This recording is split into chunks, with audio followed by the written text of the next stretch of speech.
Nagdesisyon ang magkakaibigang sina Marco, Ella, Benji, Joy at Ian na magbakasyon sa isang resort na nasa tuktok ng isang bundok.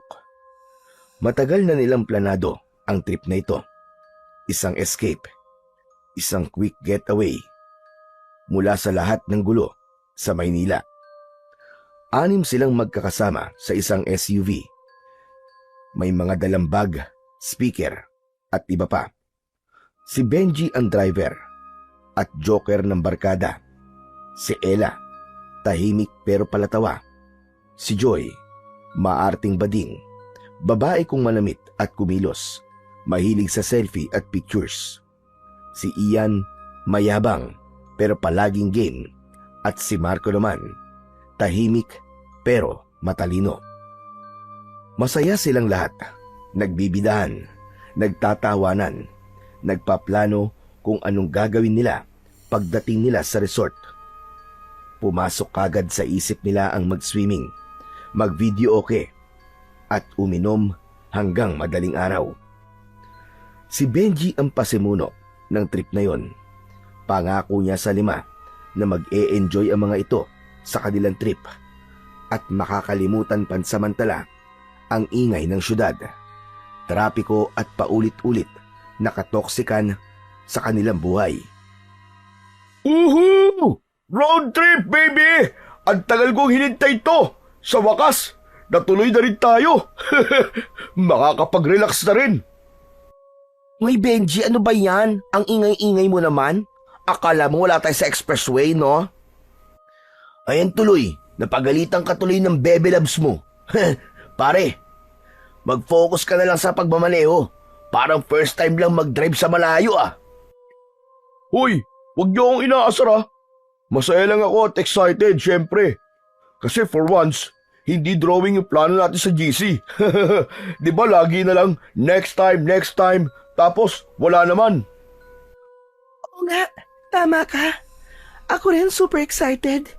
Kasi, ang tagal na nating hindi nagkakasama ng ganito. Sobrang miss ko na nga tong kulitan natin ganito eh. Sa bagay, yung huli nating outing, antipolo pa, di ba? After ng graduation. Grabe, 3 taon na palang nakakalipas. Oo nga no, ang dami na nangyari since then. May kanya-kanya na tayong pinagkakaabalahan pero at least, di ba, kahit busy, nandito tayo. Meron tayong ganito kahit paminsan-minsan lang. Kaya nga yung natuloy na to, sulitin na natin. Wala muna tayong iisipin na trabaho at kung ano-ano. Puro saya lang, okay? Bawal muna ang KJ ha? Speaking of KJ, tignan mo yung isa dyan oh, walang imek. Babe, ayos ka lang ba dyan? Parang malalim ang iniisip mo ah. Aha? Hindi naman. Ano lang, napansin ko na parang madilim ang langit. Ang bihira, pati ba naman pagkulimlim ng langit napapansin mo pa? Alam mo, sa dami na nagbago these past few years, ikaw yata yung walang character development. Ayos lang ako, Benji. Marami na rin nagbago. Pero masaya ako na nandito pa rin tayo. Kayo pa rin. Parehong muka, parehong vibes. Miss ko din kayo, loko. Yan ang sinasabi ko. Panalo ka talaga pagdating sa mga ganyang sentiments, bro eh. Grabe, walang tatalo sa tropang to. Tama ka, solid pa rin kahit may love life na o wala. Oh, bakit ka nakatingin sa akin habang sinasabing wala? Ano bang pake mo kung wala akong love life? Eh, ikaw nga, wala ka rin naman ah. Aba, excuse me, FYI lang, meron akong syota ngayon no? Oh, sa yabang mong yan, may pumatol sa'yo? Asan? Baka drawing din yan katulad ng mga plano natin dati ah. Meron nga. Oo, may jowa na yan. Naku, maniwala ka naman dyan, Joy. Kung talaga may girlfriend na nga yan, di sana noon pa niya ipinagyabang sa atin yun. Uy, grabe kayo ah. Legit to. As in legit na legit. Name niya, Teka. Oo, wag na pala. Gusto kasi niya, loki lang kami. Ganun ba yun? Teka, baka bawal kaya tinatago. Nadali mo, bro! Ano naman kung bawal? At least may love life ako. Ikaw, Benji. Tagal-tagal mo na nagpaparamdam dito, Joy. Hanggang ngayon, hindi mo pa rin nasosyota. Hoy, bakit naman ako nadamay dyan, ha? Huwag niyo akong isali sa mga trip niyo, ha?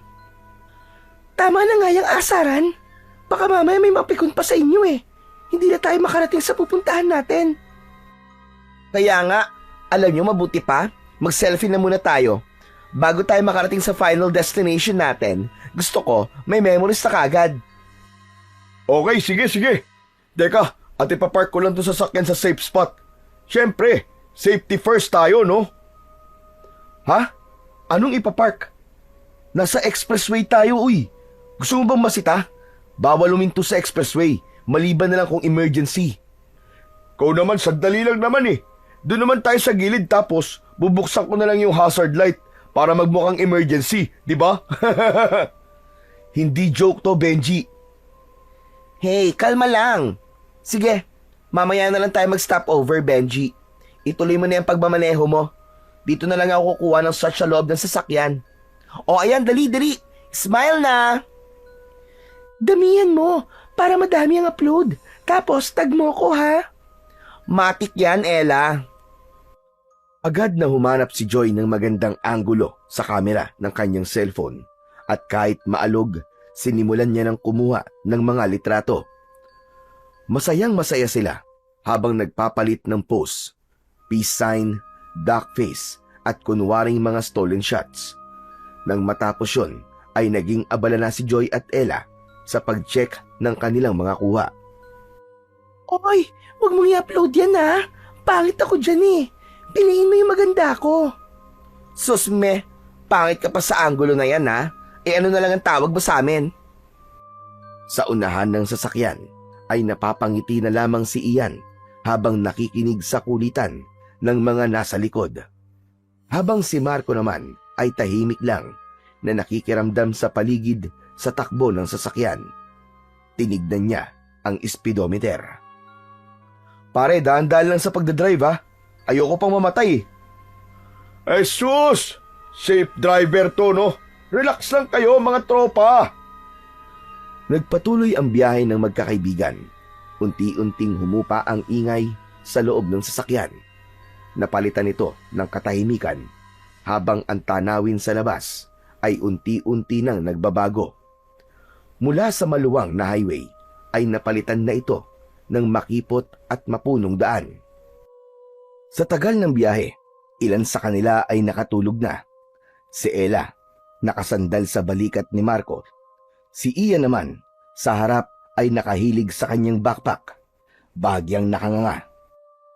Si Joy, kahit pilit na nilalabanan ang antok, ay pumikit na rin sandali habang hawak pa rin ang kanyang cellphone. Seryoso naman sa harap ng manibela si Benji at pinakikinggan ang nagsasalitang navigation app na nagsasabi ng direksyon. Kada sabi nito ng left o right, agad niya itong sinusunod. Pero ilang minuto ang lumipas, napansin ni Benji na biglang tumahimik ang app. Tinignan niya ito at lumabas ang alert. No internet connection. Napakunot ang kanyang noo. Tinapik siya ni Marco. May problema ba, tol? Wala naman. Nawala lang yung signal eh. Patay pare. Baka maligaw tayo niyan, ha? Mukhang remote na nga tong lugar na to, par. Tignan mo ang paligid. Puro puno tapos wala pa mga kabayan. Malas. Saan kaya tayo magtatanong? Oh, akala ko ba nakapunta ka na dito dati? Hindi mo kabisado dito? Oo eh. Nakapunta ako pero yung ganitong klase ng lugar kasi mahirap talaga tandaan eh. Tapos nawalan pa ng silbi tong mapa natin. Napatingin silang dalawa sa paligid. Mabundok na ang daan at unti-unti na rin nagiging mas makapal ang mga damo at puno sa paligid. Wala pa rin silang nakikita ni maski isang bahay at mga poste ng kuryente. Wala ring ibang sasakyan na dumadaan doon. Unti-unting bumagal ang takbo ng kanilang sasakyan. Napatingin si Marco sa katabi niyang nobya at kay Joy na tahimik pa rin natutulog. Walang kamalay-malay sa nangyayari. Sabi naman ng app kanina, diretso lang at ilang kilometro naroon na tayo. Baka malapit na nga tayo. Baka nga pare, siguraduhin mong tama yung dinadaanan natin ha. Baka maligaw tayo. Mahirap ang maabutan ng dilim sa ganitong klase ng lugar. Relax lang pre, ako bahala. Umayos ng upo si Marco, dahilan para maalimpungatan ang nakasandal niyang nobya. Nagising na rin ang dalawa. Agad na nagreklamo pa si Joy nang makitang walang signal. Napansin nila na medyo madilim na ang paligid. OMG! Wala talagang signal, ano ba yan? Wala nga rin ako pati GPS ko hindi na gumagana. Hoy Benji, sigurado ka ba dito sa dinadaanan natin ha? Ba't parang masyado na itong liblib? Huwag nga kayong praning, kabisado ko to. Malapit na tayo, promise. Ba't ba kasi ang bagal-bagal mo mag-drive? Bilisan mo naman na makarating na tayo kaagad. Wala pang paakyat Ibig sabihin, malayo pa tayo. Di bilisan. Dahil sa inis at pangungulit ni Joy, ay mas binilisan ni Benji ang pagmamaneo. Halatang nawalan ito ng pasensya. Tumahimik ang lahat. Walang nagsalita. Parang lahat ay sabay-sabay na nakaramdam ng kakaibang tensyon. Naging mapagmasid si Marco. Naramdaman niya na may mali pero hindi niya matukoy kung ano. Humaharurot ang sasakyan sa madilim at lubak-lubak na daan. Pinipilit ni Benji na kontrolin ang manibela, pero sa bawat kurbada, halata ang kaba sa kilos niya. Nang marating na nila ang pababa at pakurbadang bahagi ng daan, biglang napatapak ang paa ni Benji sa preno. Pero walang nangyari. Muli niyang inapakan, mas madiin, pero wala pa rin. Nanlaki na ang kanyang mga mata. Doon niya napagtanto ang totoo. Wala ng preno ang sasakyan. Ano nangyayari, tol? Wala tayong preno. Anong wala kang preno? Benji, nagbibiro ka ba? Biro lang yan, di ba? Hindi ako nagbibiro. Ayaw talaga kumapit ng preno. Ayun kahit anong tapak ko, wala. Yung preno mo uli. Hapakin mo na yung handbrake. Sinubukan ko na. Ayaw talaga Sko, Benji! Anong gagawin natin? Hawakan niyo yung mga gamit. Lahat! Kumapit kayo! Nagkagulo na sa loob ng sasakyan. Mas sinigpitan pa ni Benji ang hawak sa manibela at pilit na kinakabig para maiwasan ang mga puno at bato sa gilid ng daan. Pero hindi nito napigilan ang trahedya. Bumangga sila sa isang malaking puno sa gilid. Sumunod ay katahimikan. Tanging tunog ng unti-unting pagpatak ng tubig mula sa radiator ang maririnig sa labas. Sa loob ng sasakyan, amoy usok at alikabok. Unti-unting gumalaw si Marco. Napatingin siya sa paligid. Wasak ang kanilang windshield. May dugo sa noo si Ian, habang si Ella naman ay unti-unti na rin nagkakamalay. Si Joy ay nakapikit, nanginginig pero humihinga pa. Si Benji naman ay nakakapit pa rin sa manibela. Hingal na hingal, pero buhay. Aray! Okay lang ba kayo? Joy, Ella? Ako, okay pa. Masakit lang ang ulo ko. Pero mukhang okay naman ako. Sorry mga tol. Hindi to ang oras para humingi ng tawad, Benji. Siguraduhin muna natin na okay ang lahat. Kailangan natin makalabas sa sasakyan. Sinikap ng magkakaibigan na makalabas ng sasakyan kahit masakit ang katawan at nanginginig pa sa takot. Isa-isa silang lumabas sa mga pinto. May mga galos at pasa ang bawat isa sa kanila, pero wala namang malalang sugat. Nang makalabas na silang lahat, doon nila nakita ang sinapit ng kanilang sasakyan. Lukot ang harapan. Umuusok pa ang makina. Hindi na ito mapapagana pa. Lumaon Unti-unti nang nilamon ng dilim ang paligid. Nagsindi na sila ng flashlight. Sa gitna ng katahimikan, nagsimula na silang matakot. Hindi lang dahil na aksidente sila, hindi lang dahil gabi na. Ang mas nakakapanindig balahibo, alam nilang naligaw sila sa isang lugar na hindi pamilyar. Ito ba? Ito ba yung sinasabi mong maayos na outing, ha, Benji? Oo na. Kasalanan ko na. Nawala ng silbi yung mapa eh. Bakit? Ginusto ko ba ito mangyari? O ngayon, paano na tayo niyan? Ano, stranded tayo dito? Seryoso ka? Sa ganitong klase ng lugar? My God, Benji! Hindi magandang joke to. Muntik mo na kami mapatay. Teka lang, hindi ko naman ginusto na maaksidente tayo ah. Tama na yan. Wala na tayong magagawa. Nangyari na eh. Ang mabuti pa, pag-usapan na lang natin kung ano ang plano. Tama. Lahat tayo pagod at masakit ang katawan. Pero kahit mag-ingay tayo dito, wala tayong mahihitang tulong. Mas mabuti siguro kung maglakad-lakad tayo at maghanap ng pwedeng matuluyan kaysa magsigawan tayo rito na parang mga bata. Pasensya na talaga ah. Hindi ko naman ginusto eh. Pero alam kong ako ang mali. Oo, maling-mali ka talaga, Benji. At dahil sa pagkakamali mo na yan at sa bulok na kotse mo, lahat tayo apektado, lahat tayo nadamay. Ayoko na. Gusto ko nang umuwi sa amin. Shh! Tahimik! Huwag kayo maingay. May nararamdaman ako. May paparating. Babe, ano yun?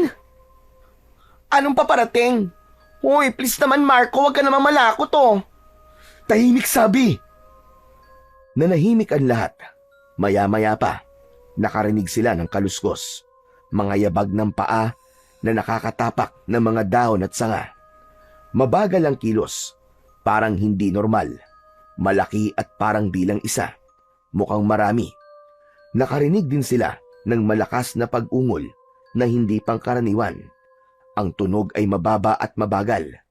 Umaalingasaw din ang mabahong amoy na parang galing sa nabubulok na karne. Nanigas ang lahat. Walang makagalaw at walang nakaimik. Tingin nila, mga mababangis na hayop ang paparating. Napahawak naman si Marco sa suot na kwintas na may palamuting parang bato. Naramdaman niya ang bahagyang pag-init nito. OMG! Kung mabangis na hayop yan, kailangan nating gumalaw. Hindi tayo pwedeng manatili rito, guys. Okay, sige. Kunin natin yung mga gamit at umalis na tayo. Wala na tayong choice kundi ang maglakad. Hindi tayo ligtas dito. Paano mo naman nasabi, Brad? Nararamdaman ng kwintas ko. Umiinit. Ibig sabihin, merong something sa lugar na to na dapat nating iwasan. Nasa iyo pala yung kwintas na yan, ha? Oo, bakit? May problema ba doon? Hindi, wala naman. Chill lang, tol. Ang weird lang talaga eh. Huwag ka magagalit ha. Pero, noong ko pa sinasabi sa'yo, ang baduy niyan, Brad. Matalino ka naman eh. Pero naniniwala ka sa ganyan. Come on. Ay nako, tama na nga yan. Hindi to ang oras para magganyanan ha. Okay. Chill lang kayo. Wala naman akong sinabing masama. Sinabi ko lang yung iniisip ko. Pasensya na, Brad ha. Di lang talaga ako naniniwala sa mga agimat o anting-anting nen eh. At sorry ha. Baduy pa rin ang fashion mo. Iyan, tingin mo ba joke to? Tignan mo ang paligid natin. Wala tayong signal, wasak ang sasakyan, nasa gitna tayo ng kagubatan. Tapos ang iniisip mo, baduy ang kwintas ko. Sorry, Brad. Ang kwintas na to, hindi lang pang fashion statement to, Ian. Hindi rin ito pampaswerte lang. Ibinigay ito ng lolo ko para sa akin proteksyon. Kaya bago mo papagtawanan ulit to, magdasal ka na lang na sana totoo nga ang kapangyarihan nito. Dahil kung hindi, wala tayong laban sa kung ano man na naghihintay sa atin dito. Okay, fine. Sorry na nga, di ba? Di ko na uulitin. Tama na yan. Unahin na muna natin kung paano tayo makakaalis dito. Tama naman si Marco eh. May nararamdaman din akong kakaiba sa lugar na to. At yung tunog na naririnig natin, hindi normal yun. Biglang lumakas ang ungol mula sa hindi kalayuan. Mas malakas yon kaysa kanina. Mas malalim at mas mabangis. Napatigil ang lahat at napatingin sa isa't isa. Sabay-sabay silang lumingon sa pinanggagalingan ng tunog.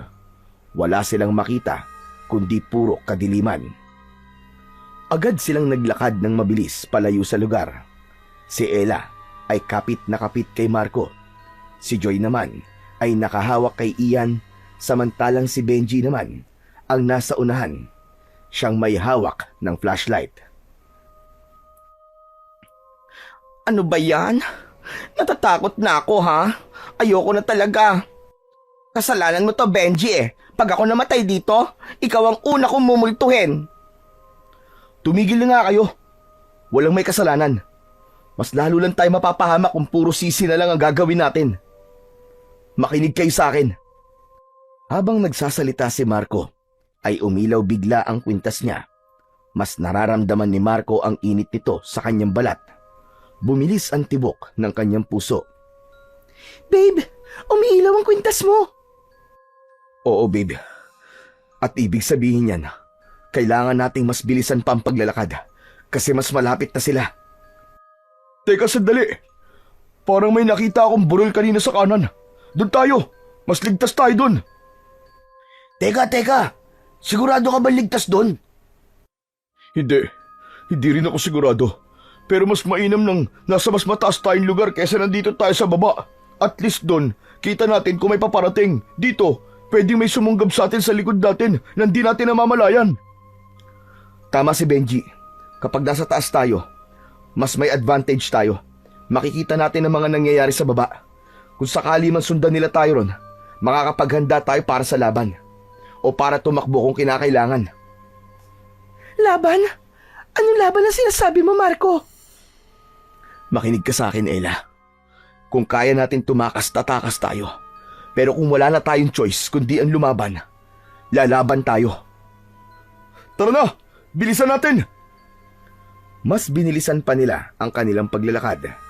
Ilang sandali pa ay nasa paanan na sila ng burol na sinasabi ni Benji. Nagpalitan ng tingin ang grupo. Tignan nyo, may daan. Pero mukhang madulas. Mag-ingat na lang tayo sa pag-akyat. Si Marco ang nasa hulihan. Sinigurong walang may iwan.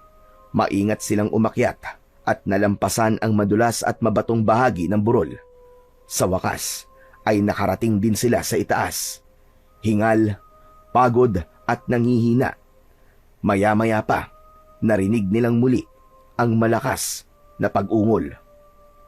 Anak ng tokwa naman, oo. Ayan na naman yung tunog.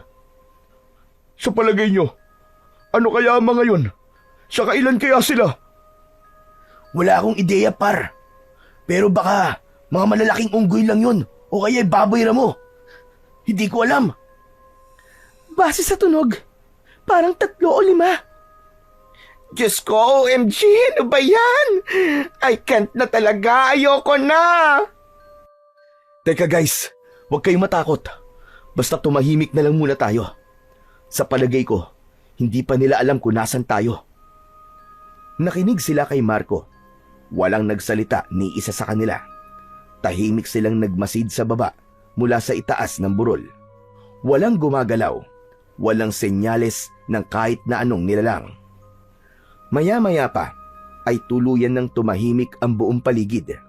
Wala na ang mga nakakakilabot na ungol.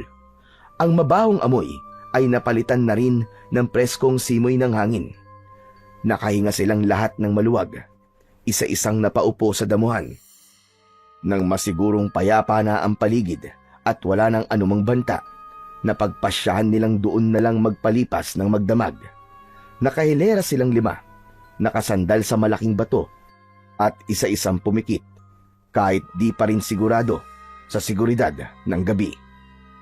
Kinabukasan, nang tumama na ang sinag ng araw sa kanilang mga muka, isa-isa silang nagmulat ng kanilang mga mata. Ayos! Ligtas tayo! Salamat sa Diyos. Akala ko, Hindi ko na makikita ang araw na to eh. Okay na ba tayong lahat, guys? May masakit ba sa inyo? Yung mga sugat? Umiling ang lahat. Ayos naman ang kalagayan ng bawat isa sa kanila. Kaya't napagdesisyonan nilang bumalik na sa lokasyon ng sasakyan at subukan sundan ang daan pabalik. Balak nilang maghanap ng signal para makatawag ng tulong. Maingat silang bumaba ng burol at saka nagpatuloy sa paglalakad. Makalipas ang halos 1 oras na tuloy-tuloy na lakad, natigilan sila nang makita sa harap nila ang 200. 100 papunta sa kanan at 1 naman papunta sa kaliwa. Teka, hindi ko ito maalala kagabi ah. Wala naman tayong dinaan ng ganito, di ba? Parang wala nga, tol. Pero, baka hindi lang natin napansin dahil madilim. Inilabas ni Joy ang kanyang cellphone at nagsimulang kumuha ng mga random na larawan. Anong ginagawa mo, Joy? Kumukuha ng picture, ano pa ba? Baka kailanganin natin to sa future. Saka sayang din, wala man lang tayong souvenir sa adventure na to. Adventure ba to, Joy? Parang survival horror nga to eh. Hayaan mo na siya, Ella. Baka nga makatulong yan. Basta, wag lang tayong maingay. Baka marinig tayo ng kung sino. Saan tayo dadaan? Ano ng plano? Mabuti pa. Magbotohan na lang tayo kung sa kanan ba o sa kaliwa. Okay, ako sa kaliwa. Sa kanan ako. Sumang-ayon si Joy kay Ella. Kanan din ang pinili nito, pero si Marco ay sa kaliwa. Si Benji na lang ang hindi pa nakakapili. Oh, ikaw na magdesisyon, tol. Mukhang ikaw pa rin ang magiging driver kung saan tayo mapapadpad ah. Ayusin mo ang pagpili mo dahil kung papalpak ka na naman, mananagot ka na talaga sa akin. Tumingin silang lahat kay Benji at hinintay ang kanyang sagot. Sige. Nakapili na ako. Sa kaliwa. Sa kaliwa tayo pupunta. Ganon. At talagang kayo mga boys mahilig talaga sa kaliwa, no? Buti pa tong si Ele, hindi nangangaliwa. Ano? Hindi mo pinili ang kaliwa. Hoy, kayo mga boys ha, siguraduhin nyo lang na okay tong pangangaliwa nyo. Hoy, hindi porkit kaliwa ang pinili namin nangangaliwa na kami ha. Are you guilty ba? Over ka naman makareact. Pero alam nyo ba na may alam ako? Hindi ko lang sinasabi. Huy, tumahimik ka na nga, Joy. Ano ba yung sinasabi mo? Parang tanga lang. Tara na, majority rules. Dito tayo sa kaliwa. Nagpatuloy sila sa paglalakad. Tahimik pa rin ang paligid hanggang sa napansin nila na hindi pa rin nila nahahanap ang sasakyan. Halos 30 minuto na rin silang naglalakad pero wala pa ring dulo ang daan. Wala pa ring kabahayan. Walang poste. Walang anino ng kahit na isang tao. Guys, hindi ba't parang paikot-ikot lang tayo? Ha? Paano nangyari yun? Tuwid lang naman ang daan na nilalakaran natin ah. Sure ako, guys. Tignan niyo itong mga kuha kong litrato. Ito kuha ko to kanina pa. Pero yung puno dito sa likod ko, ayan yan yung mismong puno na to, di ba? Pinakita ni Joy ang litrato habang itinuturo ang malaking puno sa kanilang likuran. Ibig sabihin, paikot-ikot lang talaga tayo dito. Nandito na naman tayo sa parehong lugar. Baka naman, kamukha lang ng puno. Hindi. Tama si Joy, Benji. Ito nga yung puno na yan. Sabi ko naman sa inyo Wala naman kasing kambal na puno, no? Ay nako. O ano nang next? Ano nang gagawin natin? Huwag ka magpanik, Joy. Ang kailangan natin ay mag-focus. Mabuti pa ay magpahinga na muna tayo at pag-iisipan natin kung ano ba talaga ang gagawin natin. Ibig mo sabihin, titigil tayo? Di ba mas maganda kung diretso lang? Sayang ang oras eh. Anong sayang ang sinasabi mo? Paikot-ikot ka lang tayo dito, di ba? Talaga bang gusto niyong panindigan ng daan na to? Walang sumagot kay Joy. Si Benji biglang napatingin sa isang direksyon. Guys, nakikita niyo ba kung ano nakikita ko? Napalingon silang lahat sa itinuro ni Benji. Sa di kalayuan, may nakita silang isang lumang kubo. Bahagyang natatakpan ito ng mga halaman. Hindi na sila nag-aksaya pa ng panahon. Nagpasya silang puntahan ang kubo, umaasang may tao na makakatulong sa kanila. Tao po? May tao po ba rito? Tao po? Ilang beses silang tumawag pero walang sumasagot. Wala ring kilos mula sa loob ng kubo. Walang tao dito, tol. Mukhang abandonado na tong bahay na to eh. Nilapitan nila ang pinto at nakita niya itong nakapadlock. Pumulot ng bato ang lalaki at sinimulang sirain ito. Walang umimik o tumutol. Tahimik lang sila pero nagkakaintindihan na kailangan nilang gawin yon para malaman kung ano ang meron sa loob. Maaaring may gamit o pagkain o kahit na ano sa loob ng kubo. Ilang pagpukpok lang ay nasira na ang padlock. Dahan-dahan nilang binuksan ang pinto. Halos mapaubo ang lalaki nang sumabog sa kanyang muka ang makapal na alikabok. Agad na sumalubong din sa kanila ang amoy na hindi maipaliwanag, masangsang at masakit sa ilong. Pumasok na sila isa-isa sa loob ng kubo. Wala naman silang kakaibang nakita sa loob, maliban sa punong-puno ito ng mga sapot ng gagamba at makapal na alikabok. Halatang matagal na nga itong hindi natitirahan. May mga lumang gamit sa loob, sirang mesa, natumbang silya, isang nabubulok na kabinet at mga kurtina na tumigas na at nanlilimahid na sa dumi. Tahimik lang sila, nakikiramdam sa paligid. Sinimulan na rin nilang maghalughog ng mga bagay na pwede nilang mapakinabangan. Pumulot si Marco ng isang matibay at malapad na kahoy. Naisip niyang maaari itong gawing pamalo habang abala ang iba sa paghahalughog. Napatingin si Benji sa paligid at napangiti ng bahagya. Nilapitan niya si Joy na sinusubukang alisin ang alikabok sa kanyang sapatos. Parang haunted daw sang kubo na to ah. Hoy, ano ka ba? Huwag kang manakot. Ang corny mo, ha? Biglang nagtago si Benji. Hindi agad ito napansin ng dalaga. Nagpatuloy lang ito sa pagtingin-tingin sa bawat sulok ng kubo nang biglang lumitaw ang lalaki at ginulat ito. Boo! Ay, ano ba yan? Langya ka talaga. Hindi oras ng scary pranks ngayon, ha? Buwisit ka. Tumawa ng malakas si Benji at napangiti naman ang iba pa nilang mga kasama. Pero bigla ding tumahimik nang mapansin ni Marco ang isang lumang larawan na nakasabit sa dingding. Nilapitan niya ito at pinagpagan ang alikabok. Guys, tignan niyo to. Lumapit sila isa-isa. Ang larawan ay nasa loob ng isang lumang kahoy na frame.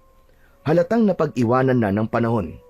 Dilaw na ang kulay ng papel at may mga lamat sa gilid. Doon, makikita ang isang tila larawan ng pamilya. Sa unang tingin, parang normal lang. Isang lalaki, isang babae, at 2 batang lalaki. Pero nang titigan nilang mabuti, doon nila napansin na may kakaiba. Ang lalaking nasa larawan ay may malaking katawan. Masyadong malaki para sa tao. Ang ulo niya parang may sungay. Ang babae ay payat, pero ang mga mata ay sobrang madilim. Halos walang puti. At ang mga bata naman, parehas na may malaking bibig na tila aabot na sa tenga. Malalaki ang mga ngipin. Lukot din ang balat sa kanilang mga muka. Tapos ay singkit ang kanilang mga mata. Ano yan? Sino ang mga yan? Hindi ko alam. Pero tignan nyo, hindi normal ang mga itsura nila. Parang mga halimaw, guys. Sus! Naniwala naman kayo sa picture na yan. Uso naman ngayon yung edit-edit, di ba? Yung AI. Hindi, guys. Hindi edit yan. Sure ako. Umalis na tayo dito. Masama ang kutob ko. Sandali! Hindi pa natin nalilibot ang buong kubo eh. Mabuti pa, tara sa kusina. Baka may mga kutsilyo doon o kaya itak. Kunin natin para may magamit tayo if in case, di ba? Nagkatinginan silang lahat at dahan-dahang lumakad papunta sa kusina. Pagpasok nila sa loob, agad na sumalubong sa kanila ang matapang at mabahong amoy. Halos mapaduwal si Joy nang maamoy ito. Yak! Amoy patay! Literal! Ew! Nagpatuloy si Marco at Ian sa pagpasok. Nakita nilang wala ring gamit sa loob. Pero nagulat sila nang makita nila ang mga bagay na nagkalat sa sahig. May mga nakakalat na buto ng tao sa sahig. Napaatras sila nang dahil doon. Guys! Anong klaseng lugar to? Sinong tumira dito? Parang katayan to guys ah. Tignan niyo mga buto sa sahig. Parang sadyang pinagputol-putol. Hindi kaya itong mga butong to ay pagmamayari ng mga taong nasa larawan? Pwede. Pero paano kung hindi pala talaga sila tao? At ang mga buto na to ay ang mga biktima nila. Ano ba, Marco? Please! Umalis na tayo dito! Sandali! Tignan niyo! May kung ano sa banda dun. Sa isang sulok ay may nakita silang isang maliit na altar na may natunaw na kandila at sa gitna ay may isang krusipiho na nakabaliktad. Sa paanan ng altar ay may tuyong dugo na tila ibinuhos at may isang larawan ng demonyo. Guys! Ano to? Nagsasagawa sila ng ritual dito. Meron silang sinasamba sa altar na to dati. So, ibig sabihin, yung mga buto sa sahig? Tama. Mga biktima nga sila. Tara na! Kailangan na natin makalabas sa lugar na to bago pa tayo makita ng kung sino man o ano man na dating nakatira sa kubo na to. Dahil sa matinding takot, tumakbo palabas ng bahay sina Ella at Joy. Mabilis namang sumunod ang kasama nilang mga lalaki. Nagpatuloy na sila sa paglalakad. Halos hindi na nila namalayan ang pagod at gutom dahil ang tanging laman ng isip nila ay ang makalayo sa lugar na yon. Ilang sandali pa ay may narinig silang mga boses. Mahina, parang mga taong nag-uusap. Agad nilang napagtanto na may tao sa paligid. Sinundan nila ang tunog. Dahan-dahan silang naglakad at naging maingat ang bawat hakbang. Hanggang sa narating nila ang bungad ng isang maliit na komunidad. Ang lahat ay nakatingin lang sa baryo. Pero si Marco, napansin niya ang isang matandang lalaki na tila nagmamasid o may binabantayan. Nakatago ito sa likod ng isang puno at nagtsatsagang sumilip. Nilapitan niya ito ng dahan-dahan. Manong? Nagulat ang matanda. Bigla itong napaatras at napahawak sa kanyang dibdib. Halatang hindi niya inaasahan ang presensya nila. Anong ginagawa niyo rito? Ako po si Marco, Manong. Pasensya na po kung nagulat po kayo ha.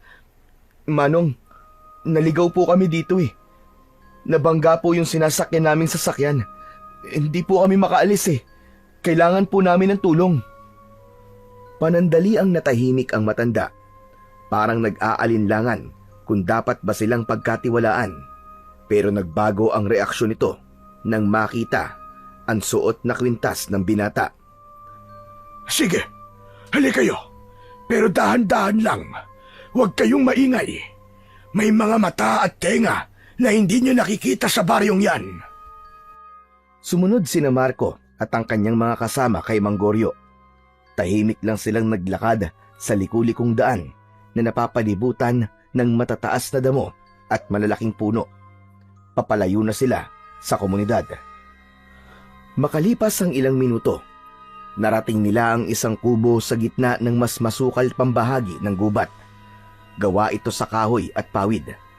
Medyo may kalumaan na ang itsura nito, pero matibay ang pagkakayari. Sa harapan pa lang ay agad nang napansin ni Marco na may mga kakaibang bagay ang nakasabit sa paligid ng kubo. Marami ring tanim na iba't ibang mga halamang gamot.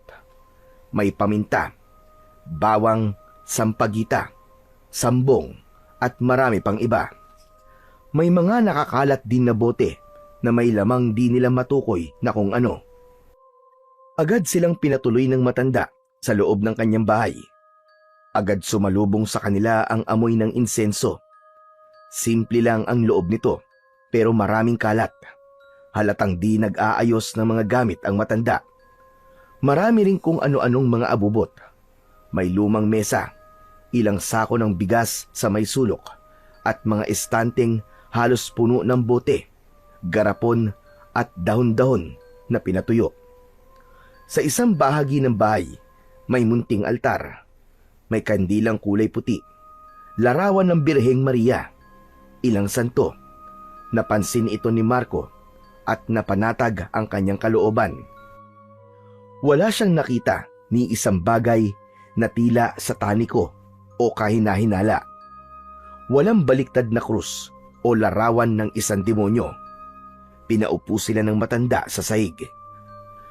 Saan ba kayo galing? Bakit kayo napadpad dito? Manong, galing po kami ng Maynila. Papunta po sana kami sa isang sikat na resort. Kaso naligaw po kami at naaksidente po. Naglakad po kami. Umasa po kami makakahingi ng tulong. Pero lalo lang po kami naligaw eh.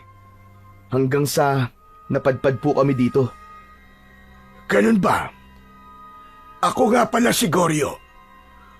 Alam nyo, sa palagay ko, hindi lang kayo basta naligaw dito. Ano pong ibig nyo sabihin, Manong? Sinadya namin na magpunta dito para pagurin at takutin namin ang sarili namin? Ngumiti ang matanda, pero hindi ito masaya.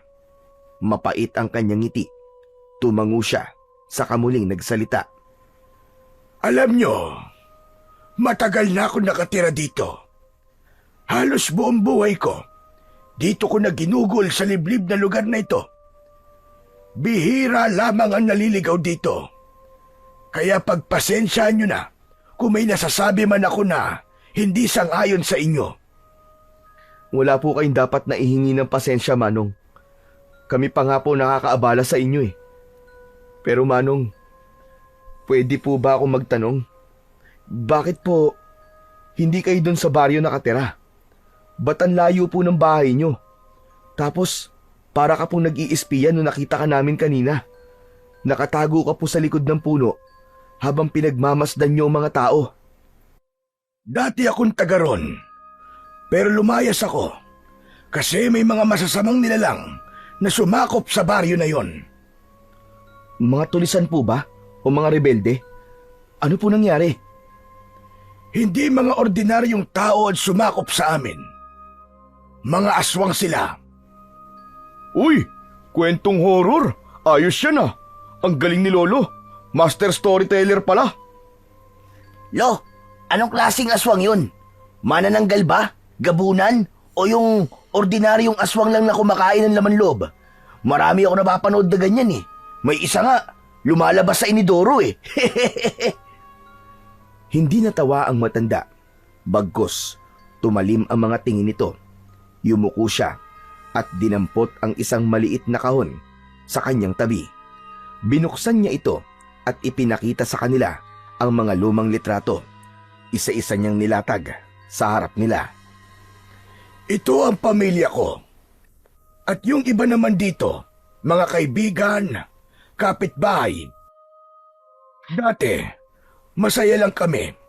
May tawanan, may salo-salong nagaganap. Sabay-sabay sa anihan.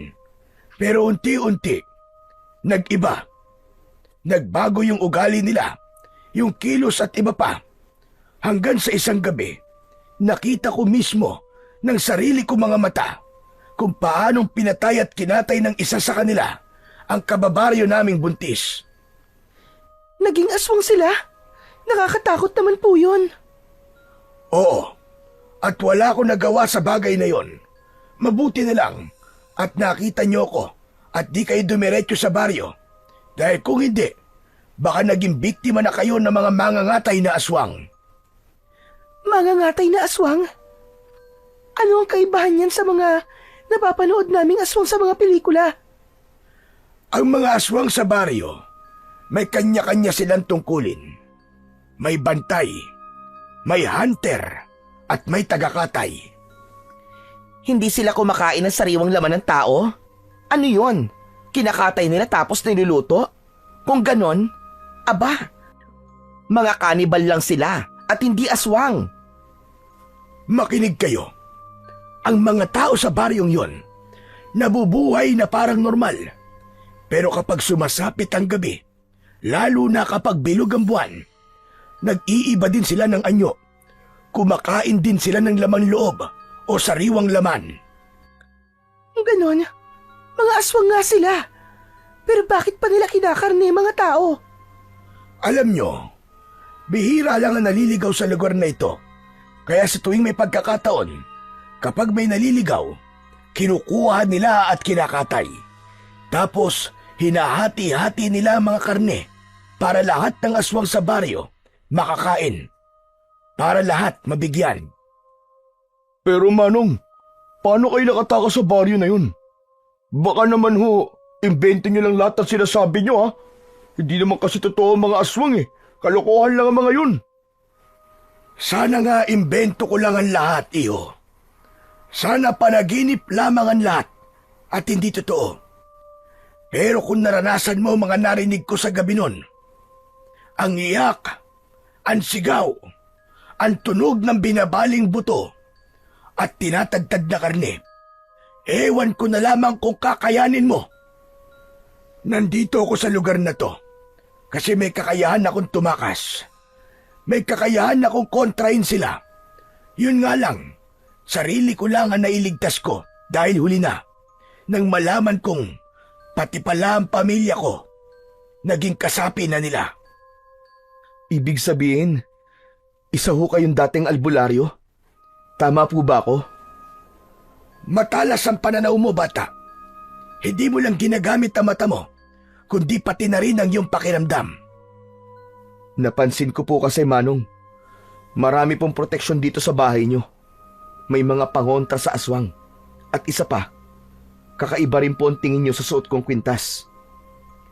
Ang mutya ng alimango. Bihira yan. Saan mo nakuha yan? Minana ko pa po sa lolo ko. Ibinigay niya po to sa akin bago po siya namatay. At ibinili niya na huwag kong huhubarin saan man ako magpunta. May dahilan ang lolo mo, iyo. Alam niya ang tunay na halaga ng mutyang yan. Hindi lang yan ordinaryong kwintas. May likas na lakas ito, lalo na kapag nasisinaga ng buwan. May kakayahan itong magtaboy ng mga masasamang nilalang. Kaya pala, hindi kayo naamoy kanina ng mga mangangatay. Pinoprotektahan kayo ng mutya na yan. Ano po? Pinoprotektahan kami ng mutya? E di, kung totoo nga yung sinasabi mong may kapangyarihan yung kwintas, hindi sana, hindi na kami naligaw dito sa gubat. Hoy Ian, ang bitter ng tono mo ha, may pinagdadaanan ka yata. Ayaw mo masapawan no? Manahimik ka nga dyan. Mana nga yan? Ako, naniniwala ako, may niligtas tayo ng mutya. Nung gabi na may narinig tayong mga kakaibang ungol at mabibigat na yabag. Kaya hindi na nila tayo nasundan dun sa itaas ng burol dahil dyan. Tama ka, Iha. Kung wala kayong proteksyon, sigurado ako na hindi na kayo inabutan ng umaga dito. Napakadelikado ng lugar na ito. Pero, kung ganito kadelikado ang lugar, bakit hindi pa po kayo umaalis dito, Mang Goryo? Hindi ako umaalis dahil may tungkulin ako. Kailangan kong siguraduhin na walang inosenteng kaluluwa ang mapupunta sa tiyan ng mga hayop na yon. Pero Manong, paano po kami makakalabas dito? O makakalabas pa ba kami? May daan palabas, pero hindi basta-basta dadaanan. Kailangan may gabay. Bukas na madaling araw, susubukan kong ilabas kayo. Pero ngayon, dito na muna kayo sa bahay ko. Huwag kayong lalabas kahit na ano pa ang mangyari. Huwag din kayong lalapit sa bintana. At kahit may marinig kayo, sigaw, iyak, o kahit pamilyar na boses, Huwag na huwag niyong bubuksan ang pinto. Wow ha? Ang creepy. Natatakot na talaga ako dito. Hindi kayo dapat matakot. Dahil ang takot ang nagpapalakas sa kanila. Makinig kayo sa akin. Aalis ako mamaya at hihingi ng tulong para mas sigurado na makaligtas kayo. Akala ko ho ba, wala nang ibang tao dito maliban sa inyo. Wala naman talaga. Ang hihingan ko ng tulong ay ang mga espiritu ng gubat. Hihingi ako ng kanilang proteksyon at gabay para wala tayong maging problema. Kanina aswag lang ha, ngayon may espiritu na. Ano kaya susunod? Tikbalang, duwende, o mangkukulam? Ano ka ba, Benji? Huwag kang ambastos. Kaya hindi kita magustuhan eh. Ang sama-sama ng ugali mo. Lahat dinadaan mo sa joke. Di ka man lang magseryoso sa buhay mo. Ewan ko sa'yo. Wala akong pakialam kung di ka man maniwala sa akin, iho. Hindi ko kailangan kumbinsihin kayo. Basta ako, gagawin ko ang sinumpaan kong tungkulin dito. Mamaya, kapag dumilim, aalis ako. Babalik na lang ako kapag magbubukan liwayway na. Kapag handa na ang lahat. Tahimik na tumango si Marco, habang sina Benji at Ian naman ay di na rin nagsalita at kumontra. Kumain na ba kayo? Hindi pa nga po, Manong eh. O sige, iwan ko na muna kayo. Magluluto ako ng makakain nyo ha. At pagkatapos, gagamutin ko na yung mga sugat nyo para hindi maimpeksyon. Tahimik na umalis si Manggorio at tumuloy sa kusina. Tumunog ang kaldero. May narinig silang pagkalansing ng mga kutsara at pagbukas ng lumang kabinet. Sa sala, muling namayani ang katahimikan sa grupo. Pero ilang sandali lang ay nagsimulang magsalita si Joy. Gutom na talaga ako, guys. Sa wakas, makakakain na rin tayo. Ano ba naman itong nangyayari sa atin? Sandali lang, dami mo namang arte. Seryoso ba talaga kayo? Mapagkakatiwalaan ba talaga yung matanda na yun? Masama din ang kutob ko eh. Marami siyang sinabi na parang hindi naman talaga kapani-paniwala. Kanina, tinatawanan ko lang at dinadaan ko sa biro ang lahat at pambabara. Pero sa totoo lang, alam nyo, medyo natatakot na rin ako eh. Lalo na nung binanggit niya mismo na naging aswang daw ang pamilya niya. O di ba? Isipin nyo, sigurado ba tayo na siya ay hindi aswang? Sang-ayon ako sa'yo, Brad. Paano kung trap lang pala to? Paano kung aswang din talaga siya? Pinapasok tayo dito sa bahay para patayin tayo mamaya habang tulog. Hindi siya aswang, guys. Nararamdaman ko yun. At kung talagang may plano siya sa atin, bakit pa niya tayo ilalayo sa baryo ng mga aswang? Eh di sana, kanina pa pinatay niya na tayo. Pero hindi ba, nag-alok pa nga ng pagkain at ng gamot? Eh paano, Brad? Kung lagyan niya ng pampatulog yun o kaya ng lason, kailangan ba talaga natin magtiwala sa kanya? Okay, fine. Sige, ganito na lang. Botohan na lang tayo ulit para iwas na sa madaming tanong. Majority rules ulit. O sige, magtaas lang ng kamay kung naniniwala kay Manggorio at kung handang sumunod sa mga plano niya. Agad na itinaas ni Marco ang kanyang kanang kamay. Sumunod si Ella nang walang pag-aalinlangan. Saglit na nag-atubili si Joy, pero kalaunay itinaas din ang kanyang kamay, sabay buntong hininga. Wala naman tayong ibang mapagkakatiwalaan sa ngayon kundi siya eh. Isa pa, to be honest, gutom na rin kasi talaga ako. Napatingin sina Ian at Benji sa isa't isa. Napakamot sa batok at saka tumango. Ay nako, sige na nga. Panalo kayo eh. Nagkaroon ulit ng katahimikan ang grupo. Lahat ay tila bahagyang gumaan ang loob matapos ang pasyang yon. Sa wakas, nagkaisa sila. Ang pagdududa ay napalitan ng isang maliit pero matatag na pag-asa. Maya-maya pa, bumalik na ang matanda. May dalang malaking kahoy na tray. Nasa loob nito ang mainit na sabaw na may gulay, hiniwang nilagang kamote at daing na isda. Nagdala na din siya ng kanin at kanilang maiinom. Kain na kayo. Pasensya na kayo dyan sa naihanda ko. Hindi yan magarbo, pero kaya nitong palakasin ang katawan nyo. Galing yan sa kalikasan at hindi sa laman ng tao. Tahimik nilang tinanggap ang pagkain. Walang reklamo, walang nagtatanong. Pero si Ian at Benji, naghintay muna ng ilang saglit. Pinanood na muna ang mga kasama nila na makakain. Nang makitang wala namang masamang nangyari sa tatlo, saka lang sila kumuha at nagsimulang sumubo. Pagkatapos nyong kumain, gagamutin ko na mga sugat nyo. At bago ako umalis mamaya, bibigyan ko kayo ng mga pangontra. Di yun sapat para labanan sila, pero makatutulong ito para di kayo kagad maamoy. Salamat po, Mang Goryo. Tumangulang ang matanda, saka tumalikod muli papuntang kusina upang ayusin ang mga gamit. Sumapit na ang gabi. Tahimik na ulit ang paligid. Lumamig na rin ang hangin. Makikitang nag-aayos si Mang Goryo ng mga dadalhin niyang gamit.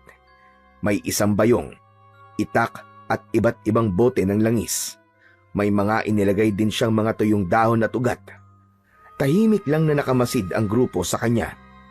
Halata sa mga mata nila ang kaba at takot. Hindi man sila magtanungan, ramdam nila ang tensyon sa isa't isa. Yung bilin ko mga bata, uulitin ko. Tandaan nyo ito. Kahit na anong mangyari, wag na wag kayong lalabas. Kahit anong marinig nyo sa labas, wag nyong bubuksan itong pinto. Delikado. Kapag narinig nyo ang boses ko, wag nyo pa rin buksan hanggat hindi sumisikat ang araw. Opo, Mang Goryo. Susundin po namin kayo.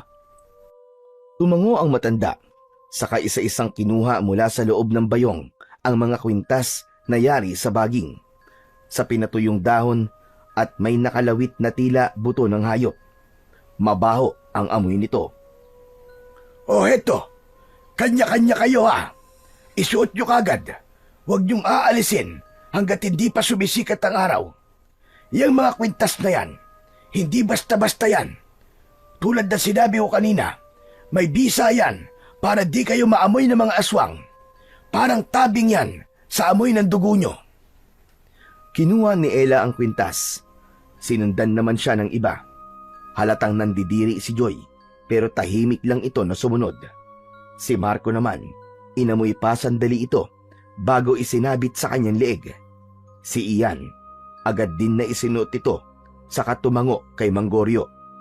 Si Benji ay sinipat muna ito ng mabuti.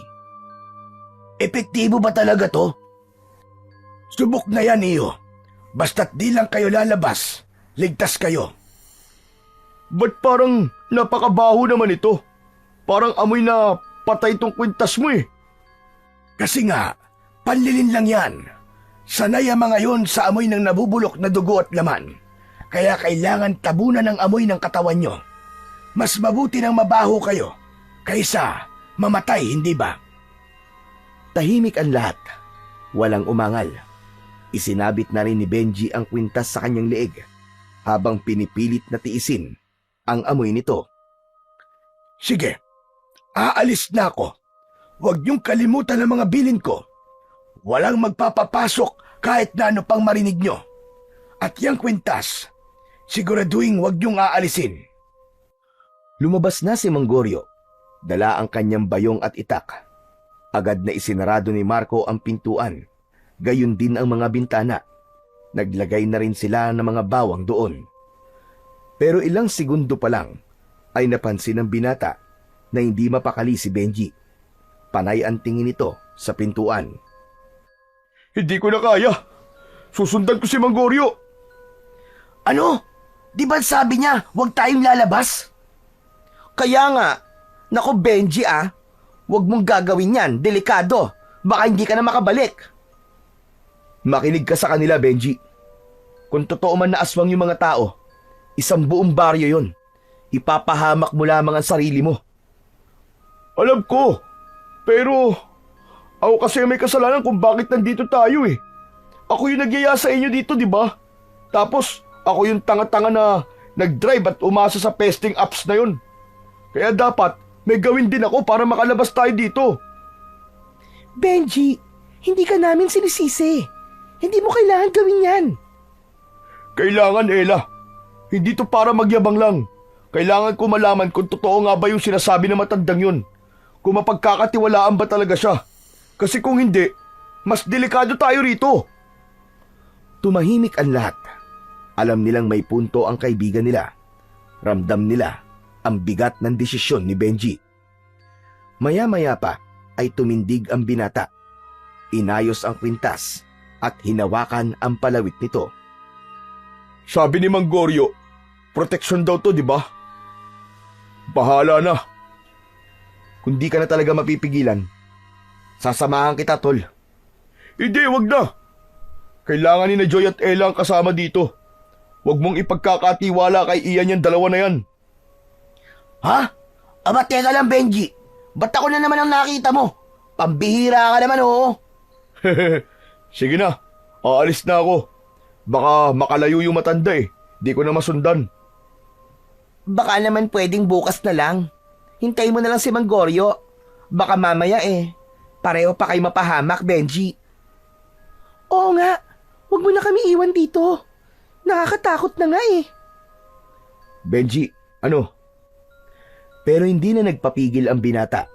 Kinuha niya ang flashlight mula sa bulsa at tinignan ang pintuan na nakasara. Lumapit siya dito at agad na binuksan. Huwag kayo mag-alala guys. Babalik kagad ako. Aalamin ko lang ang totoo. Pagkatapos nun ay lumabas na ang lalaki. Agad na isinara ni Ian ang pinto.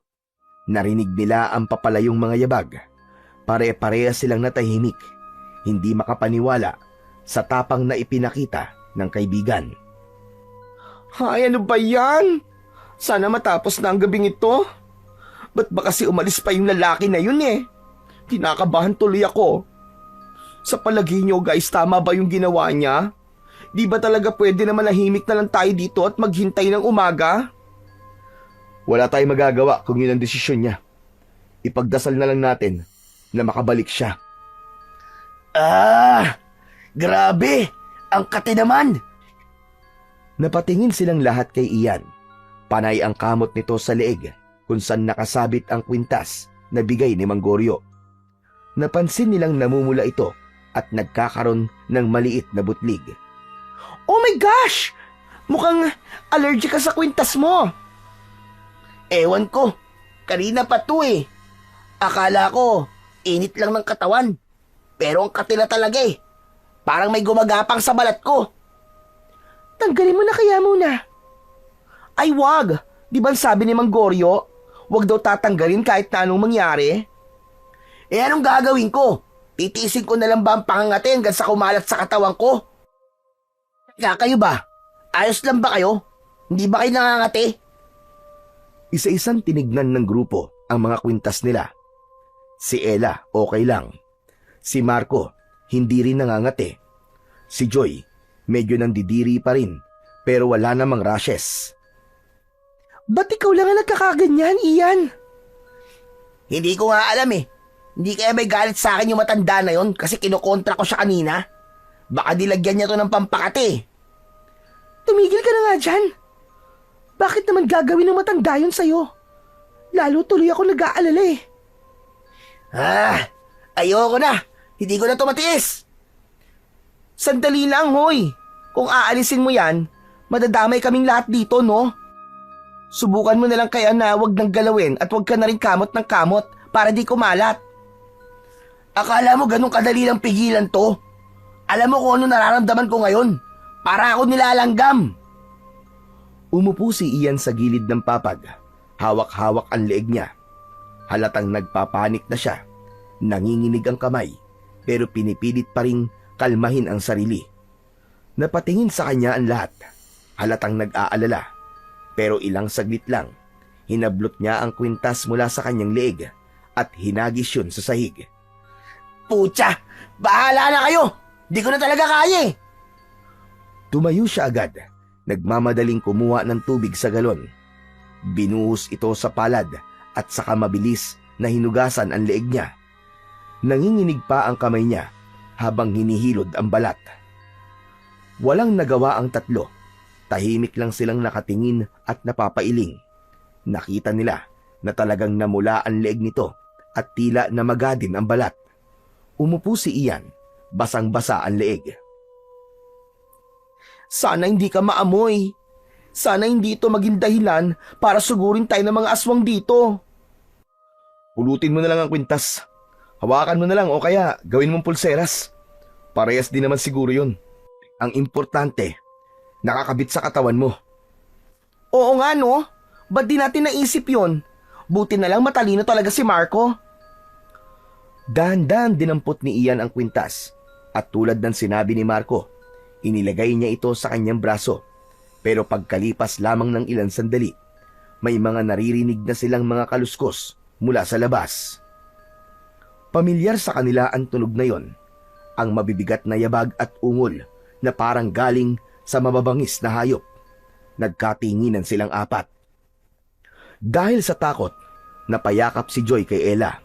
Si Marco naman, mahigpit ang hawak niya sa kahoy na dala pa niya kanina. Nanigas naman ang katawan ni Ian habang nakatitig sa pintuan. Ang mga yabag ay papalapit ng papalapit at ang mga ungol ay palakas naman ng palakas. Mas lumalalim, mas bumabangis. Parang may halong gutom. Parang hayop na matagal nang hindi nakakakain at nakakaamoy ng sariwang laman. Ramdam na nila ang mabigat na presensya ng mga nilalang na nasa labas. Sa bawat segundo ng katahimikan, parang bumabagal ang oras nila. May mga narinig silang pagkalmot sa dingding. Kasunod ay ang malalim na buntong hininga. Sunod-sunod ang kaluskos na parang nililibot ang buong bakuran ni Manggorio. Tinakpan ni Joy ang kanyang bibig upang hindi makalika ng anumang ingay. Nagsimula na ang kilabot. Samantala, habang unti-unting kinakain ng kaba at takot ang apat sa bahay ni Manggorio, si Benji naman ay patuloy na sinusundan ang matanda. Medyo malayo ang distansya niya, pero kita niya pa rin sa unahan. Tuwing lumilingon ang matanda, mabilis siyang nagtatago sa likod ng mga puno. Hindi siya sigurado kung bakit niya ginagawa yun. Basta ang alam niya, may kakaiba kay Manggorio at gusto niyang malaman ang totoo. Maya-maya, huminto sa paglalakad ang matanda. Nasa gitna sila ng kakawyan. Sa harap nito, may isang malaking bato. Sa gitna ng dilim, ito lang ang nasisinaga ng buwan. Para bang may spotlight sa langit na nakatutok lang doon. Dahan-dahang nagpalit ng suot si Manggorio. Isinuot niya ang isang itim na damit. Mahaba at makapal, parang kasuotan ng isang pari nung panahon ng mga Kastila. Pagkatapos, lumuhod siya sa harap ng bato at nagsimulang bumulong ng kung anong wika. Hindi ito maintindihan ng binata. Tumaas ang mga balahibo niya habang naririnig ang boses ng matanda. Parang may kinakausap din itong hindi nakikita. Napatigil sa paghinga si Benji nang may mapansin na kakaiba. Ang anino ni Manggorio hindi normal. Sa halip, may sarili itong anyo. May hugis na hindi tugma sa katawan ng matanda. Malapad, malaki, may mahabang mga galamay. Meron din itong mapupulang tila mga mata. Gumagalaw ito sa iba't ibang direksyon. Parang may hinahanap. Nagulat siya nang mapansin niyang unti-unting tumingin ang anino sa direksyon niya. Maya-maya pa ay kumilos ito papalapit sa kanya. Hindi na niya napigilan ang kanyang sarili. Napaatras siya, pero natapakan niya ang isang tuyong sanga. Nawalan siya ng balanse at napaupo sa lupa. Nakita niyang lumingon ang matanda sa direksyon niya. Matalim ang mga titig nito sa kanya. Hindi siya makakilos. Nangatog ang buong katawan ni Benji. Nagulat pa siya nang magsalita ang matanda. Malakas yun at malalim. Bakit mo ko sinundan? Hindi nakasagot ang binata. Lumapit ng dahan-dahan ang matanda at huminto ito sa harap niya at inaabot ang kamay. Halika! Tumayo ka, anak! Pero imbis na tanggapin ang kamay nito, biglang tinabig niya ito at gumapang palayo. Wag! Huwag ka lalapit! Huwag ka lalapit! Halimaw ka! Halimaw ka! Nanlaki ang mga mata ni Manggoryo. Kita sa mukha niya ang pagkabigla, pero agad siyang lumuhod at muling nagsalita. Kalmado at mababa ang tono. Hindi ako halimaw. Hindi mo lang naiintindihan ang nakita mo. Ginagawa ko to para sa inyo. Para sa kaligtasan yung lahat. Yung anino mo. Nakita ko parang halimaw. Anong klaseng tao ka? Huminahon ka at makinig. Hindi lahat ng nakikita mong kakaiba ay masama. At hindi lahat ng hindi mo maintindihan ay kalaban mo na kagad. Ang mga nakita mo ay bahagi ng ritual na ginagawa ko. Kinakausap ko mga espiritu na tutulong sa inyo para makalabas kayo dito. Hindi ako naniniwala. Pinapaikot mo lang kami. Kung gusto kayong saktan, sana kanina pa. Pero hindi ko ginawa. Niligtas ko pa nga kayo, hindi ba? Ginamot ko mga sugat nyo, pinakain sa aking tahanan. Kaya nga ako nagbilin sa inyo. Dahil alam kong mapanganib ang gabi. Pero sumunod ka pa rin. Napakatigas ng ulo mo. Kung ayaw mo akong paniwalaan at kung may duda ka sa akin, bahala ka. Tumutulong lang naman ako sa inyo. Natahimik ang binata.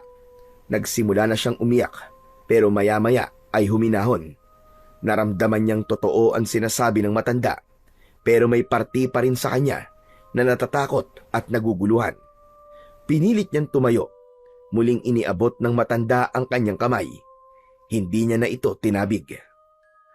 Pero nang makatayo ang binata, muli siyang napatingin sa likuran ni Manggoryo. Nasa likod na ng matanda ang kanyang anino. Hindi na nakadikit sa lupa, tulad ng karaniwang aninong sumusunod sa galaw ng katawan. Nakalutang ito sa ere at hindi rin sumasabay sa galaw ng matanda. Napaatras siya habang hindi inaalis ang tingin sa anino. Tapos bigla na lang siyang tumalikod. Nagsisisigaw siya habang tumatakbo sa gitna ng gubat. Sinubukan naman siyang habulin ni Manggoryo, pero hindi niya na ito nahabol. Tumigil siya dahil may narinig na malakas na ungol. Kasunod nito ay mga yabag. Mabilis, magkakasunod, parang may hinahabol. Napaatras ang matanda at bumalik sa tabi ng bato. Huwag naman sana! Napayuko ang matanda, napaluha, naisip na sa tunog pa lang nun at sa mga yabag ay tapos na. Dahan-dahan siyang lumod muli sa harap ng bato at umusal ng isang dasal. Kumpiyansa siyang ligtas siya sa bahagi niyo ng gubat sa mismong pwesto na yon dahil alam niyang binabantayan ito ng isang makapangyarihang espiritu sa gubat. Mga sinaunang nilalang na matagal niya nang kakampi. Alam niyang habang naroon siya, hindi siya mahahawakan o masasaktan ng anumang nilalang sa dilim. Nang matapos na ang dasal, sumandal siya sa bato at nilingon ang direksyong tinakbuhan ni Benji. Wala na siyang makitang anuman doon. Wala na rin siyang naririnig na ingay. Nakaramdam siya ng panghihinayang para sa binata. Samantala, sa bahay ni Manggoryo, tahimik pa rin nakikiramdam ang mga nasa loob. Halos walang gumagalaw, puro buntong hininga lang ang paminsang-minsang naririnig. Biglang tumahimik sa labas. Medyo gumaan ang kanilang pakiramdam, pero hindi rin sila nagpakampante. Mas naging alerto sila. Maya-maya pa ay nakarinig sila ng tunog na parang may tumatakbo ng mabilis. Tapos ay may mabilis na pagkatok. Tulong! Buksan nyo! Buksan nyo tong pinto! Si Benji ito! Muling napatakip ng bibig si Joy. Si Ella, napakapit ng maigpit kay Marco. Mga tol, parang awa nyo na! Buksan nyo to! May umahabol sa akin! Parang awa nyo na! Si Benji nga! Buksan natin! Wag! Di ba ang kabilin-bilin na ng matanda? Kahit ano raw mangyari, huwag tayong lalabas. Huwag tayong magbubukas ng pinto. Tinignan nila ang isa't isa. Naroon ng awa, ang kaba at pagkalito. Please, buksan niyo to, papasukin niyo ako! Papasukin niyo ako, buksan niyo ng pinto! Pero walang gumalaw. Hindi nila binuksan ang pinto. Hindi dahil sa wala silang pakialam, kundi dahil sa takot na baka hindi nga si Benji ang nasa labas. Baka ginaya lang ang boses niya. Baka isa ito sa mga aswang at gusto lang silang linlangin. Tumayo si Marco at lumapit sa pinto. Halos hindi humihinga. Si Joy naman, napapikit na lang at mariing ipinagdasal na sana hindi sila nagkamali sa kanilang desisyon. Naramdaman ng lalaki ang pag-init ng kanyang mutya. Kaya naman, nag-atubili siya na buksan ang pinto. Naisip niyang baka senyalis ito o isang babala na nagsasabi sa kanya na wag niya itong pagbuksan. Maya-maya pa ay nakarinig sila ng isang malakas na kalabog sa pinto. Napaatras si Marco. Napatakip ng tenga sina Joy at Ella. Parehas na umiiyak ng tahimik. Pagkatapos nun, biglang tumahimik ang paligid. Walang ungol, walang kahit na ano. Parang walang nangyari. Mas lalo silang kinabahan. Para sa kanila, mas nakakakilabot ang katahimikan sa pagkakataong yun kaysa sa ingay. Sa isip ni Marco, tinatanong niya ang sarili kung talaga bang hindi si Benji ang nasa likod ng kanilang pinto. Pero hindi siya naglakas ng loob na sumilip man lang. Wala ring naglakas ng loob na magsalita sa kanila. Bumalik si Marco sa tabi ng kanyang mga kasama. Lumamig na rin ang kanyang mutya. Sumapit ang madaling araw. Unti-unti nang lumiliwanag ang paligid. Wala na ring nakatulog sa kanila dahil sa matinding takot at kaba. Ilang sandali pa ay may narinig silang mga yabag sa labas. Si Mang Goryo na kaya yan? Sandali, baka mamaya aswang na naman yan. Kumatok ito sa pinto. 3 beses. Nagkatinginan sila, pero agad din nilang narinig ang pamilyar na boses. Lumapit agad si Marco sa tabi ng pinto at pinakiramdaman ang kanyang kwintas. Mga bata, ako ito, si Goryo. Pagbuksan niyo na ako ng pinto. Nagmamadaling binuksan ni Marco ang pinto. Bumungad sa kanila ang matanda. Medyo hinihingal at may nakitang galos sa braso. Maputik din ang suot nito at halata ang pagod sa kanyang mga mata. Pumasok agad ito sa loob at naupo. Agad siyang inabutan ng tubig ni Joy. Tahimik sila habang hinihintay ang sasabihin ng matanda. Pasensya na kayo. Hindi ko naabutan ang kasama nyo. Ha? Ano pong ibig niyo sabihin? Si Benji. Bakit nyo siya hinayaang sumunod sa akin? Sana hindi nyo ginawa yun. Delikado. Kung gano'n, nasan po si Benji? Hindi ko alam. Tumakbo siya na mabilis. Hindi ko naabutan. Tapos may humabol sa kanya. Sinundan ko pa siya, pero tumigil din ako. Kailangan kong protektahan ang aking sarili. Nagsimulang umiyak sina Joy at Ella. Napakuyom naman ng kamao si Ian. Ibig sabihin, si Benji talaga yung kumakatok kagabi at tumingi ng tulong sa atin? Sabi ko na eh. Hoy, ano sabi ko na? Hindi ba't ikaw nga yung sabi kagabi na hindi si Benji yon? Na makinig tayo sa bili na matanda na yan na wag magbukas ng pinto? Eh kasi natatakot ako eh. Ikaw natakot ka rin naman ah. May choice ka rin na buksan ng pinto kung talagang gusto mo. Diba? Hindi ka rin naman nagpapaawat kung may gusto ka. Tigilan nyo na nga yan. Anong sinabi mo? Tigilan, Ella? Ano ang pipigilan ko? Yung bibig ko? Bakit? Natatakot ka ba na may masabi akong hindi maganda sa pandinig nyo? Tumahimik ka na. Tama na. Ang sinasabi ko lang naman, wala namang mangyayari kung magsisisihan tayo. Pare-pareho tayo natakot. Lahat tayo. Iniisip na baka hindi siya yon. Na baka patibong lang. Tahimik lang si Marco. Ipinikit niya sandali ang kanyang mga mata at mariing pinisil ang kanyang mutya. Kung ganon, ano nang gagawin natin? Kailangan nyo na maganda. Aalis na tayo. Sandali lang. Hindi pwede. Bakit? Hindi kami pwedeng umalis dito na hindi namin nalaman kung anong nangyari sa kaibigan namin. Paano kung buhay siya? Sama-sama kami nagpunta sa laking lugar na to. Kaya sama-sama din kaming lalabas dito.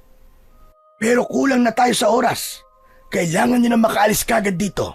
Kung hindi, baka matulad na kayo sa ibang mga naligaw dito na di ko nailigtas dahil sa katigasan ng mga ulo nila. Pasensya na po, Mang Goryo. Pero tama po si Ian. Hindi namin iiwan dito ang kaibigan namin. Guys, sigurado ba kayo dyan? Paano kung patay na pala siya?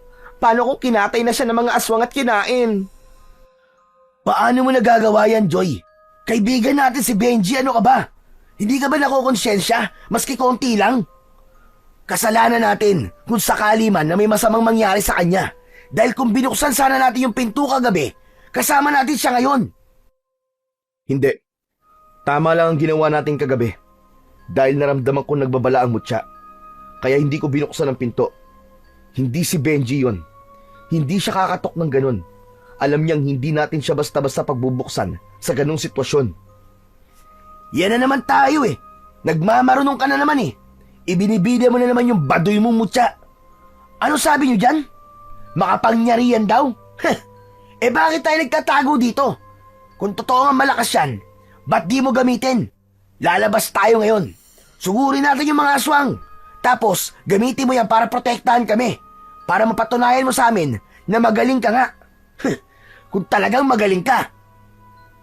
Ian, tama na. Hindi makakatulong yung init ng ulo mo.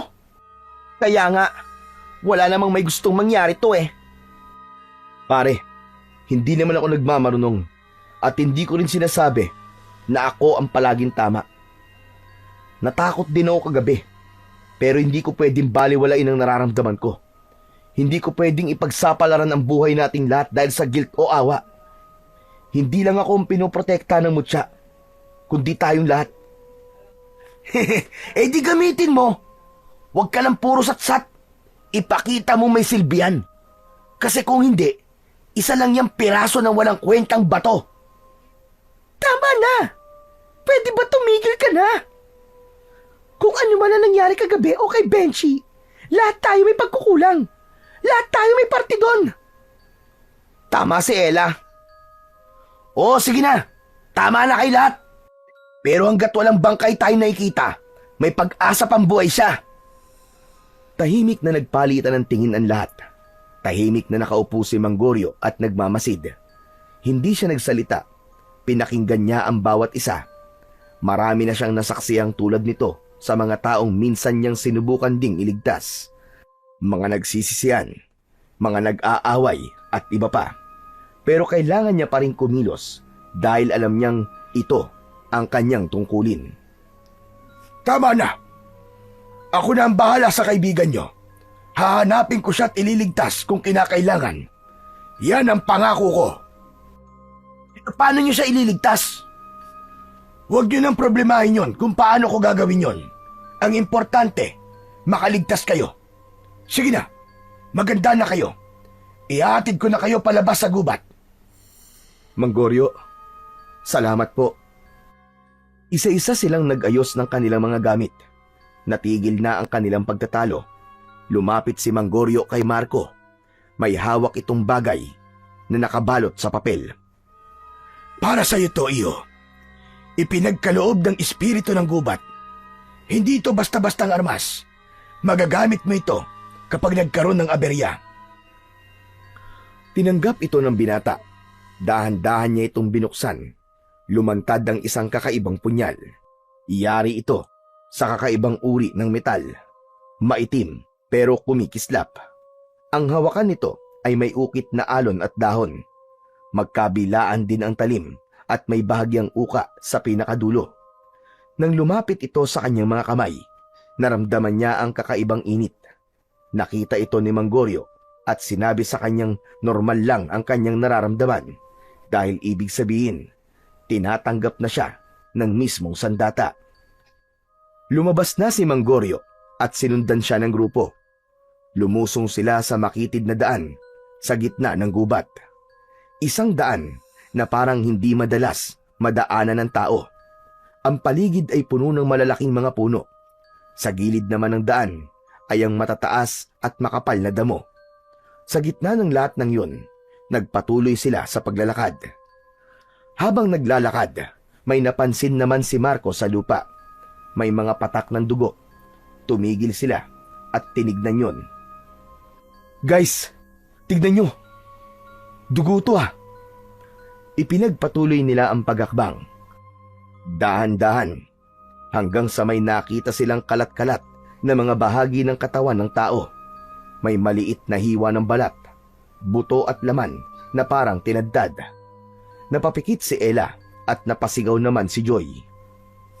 Lalong tumindi ang kaba nila nang makita nila ang isang duguan na damit na nakatapon na lang sa gilid ng daan. Dahan-dahang nilapitan yun ni Marco. Kinuha niya ito at ipinakita sa iba. Sa kanya to.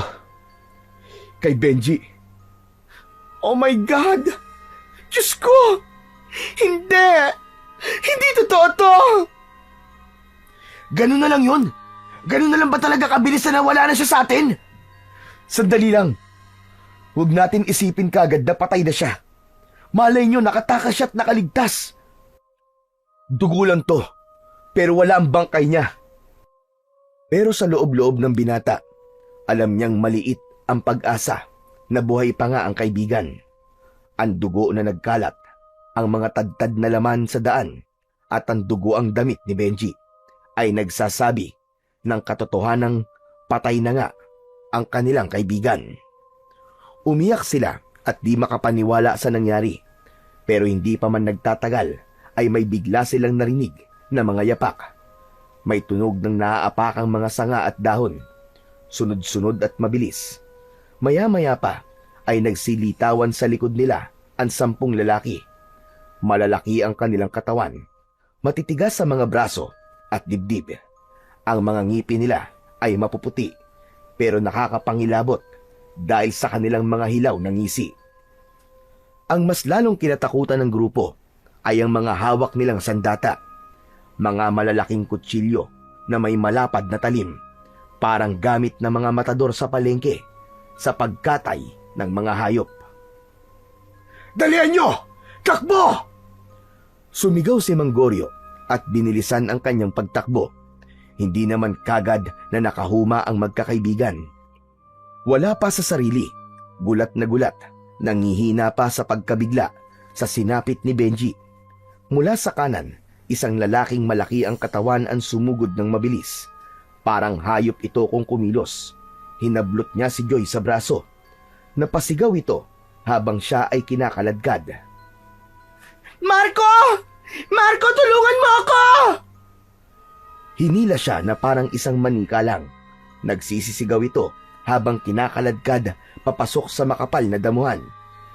Pilit siyang sumusuntok at pumapadyak pero wala siyang laban sa lakas ng nilalang na yon. Masyado itong mabilis, parang hayop kung gumalaw.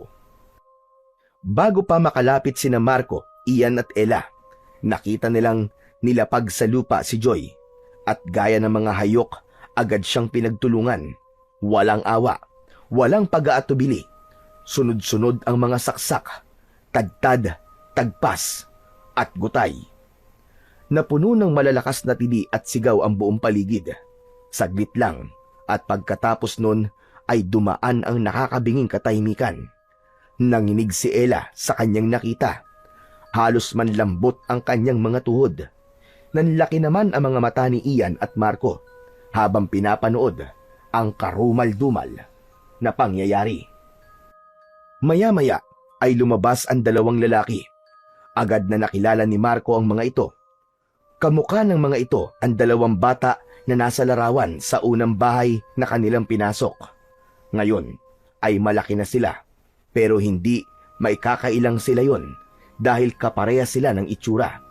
May mga diferensya ang kanilang itsura, parang lukot, puno ng kulubot at singkit ang kanilang mga mata na halos hindi na maidilat. Maluwang din ang mga bibig. Hindi sila nagsasalita, pero tawa lang sila ng tawa na parang mga abnormal. Matinis ang kanilang boses, parang tuwang-tuwa ang mga ito sa pinapanood. Umalis na kayo dyan kung ayaw niyong matulad sa kanya! Bigla namang natauhan ang tatlo. Hinila ni Ian si Ella. Na! Wala na tayong magagawa kay Joy! Hindi tayo pwedeng mamatay dito! Agad silang kumaripas ng takbo. Sinundan si Manggorio. Tinalon nila ng mabilis ang mga nakahambalang na ugat ng mga puno at mga nagkalap na putol na sanga. Bilisan niyo! Nakasunod sila sa atin!